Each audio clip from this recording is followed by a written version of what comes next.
নমস্কার বন্ধুরা, আজ আমি চলে এসেছি নতুন একটি গল্প নিয়ে। গল্পটির নাম লেজকাটা শেয়াল। একবার এক শেয়াল পড়েছিল শিকারীর ফাঁদে। অনেক কায়দা কসরত করে বেচারা কোনো মতে নিজেকে মুক্ত করল, কিন্তু পালাবার সময় তার লেজটা পড়ল কাটা।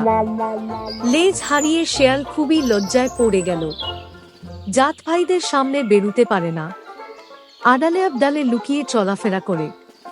কিন্তু কদিন আর এভাবে থাকা যায়? শেষে অনেক ভেবেচিন্তে সে একটা মতলব বার করল। ঠিক করল, কৌশল করে অন্য শেয়ালদেরও লেজ কাটাতে হবে। তাহলে বুক ফুলিয়ে সবার সঙ্গে চলাফেরা করতে কোনো লজ্জা থাকবে না।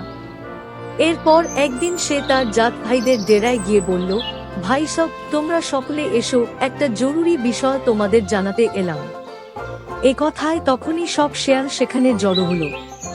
তারা বলল, তোমার চেহারা এমন পাল্টে গেল কি করে?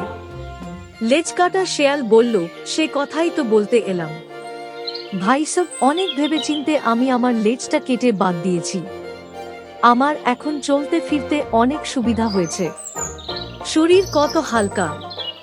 দেখো আমি যে আনন্দ পাচ্ছি, আমার ইচ্ছা তোমরাও সেই আনন্দ সুবিধা ভোগ করো।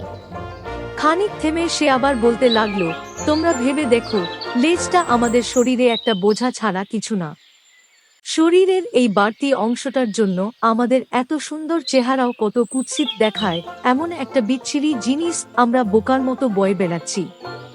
আমার দিকে তাকিয়ে দেখো, তোমাদের চেয়ে আমাকে কত ছিমছাম দেখাচ্ছে। খরগোশের পেছনে ধাওয়া করে কাঁটা ঝোপে ঢোকার উপায় ছিল না, এখন কাঁটালতা আমার লেজ আঁকতে ধরে না।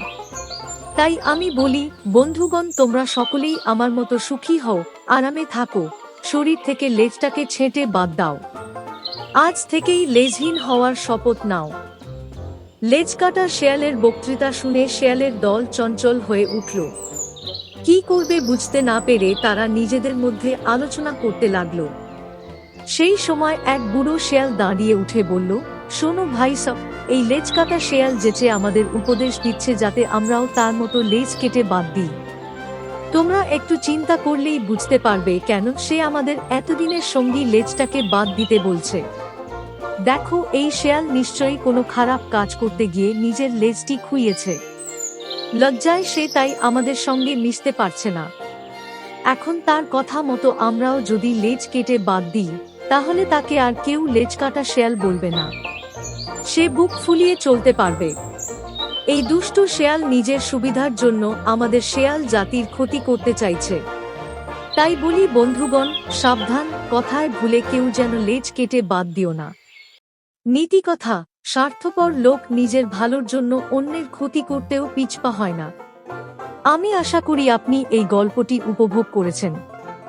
যদি গল্পটি ভালো লেগে থাকে তবে লাইক এবং শেয়ার করতে ভুলবেন না। এরকম আরও গল্পের জন্য চ্যানেলটি সাবস্ক্রাইব করে দেবেন। ধন্যবাদ।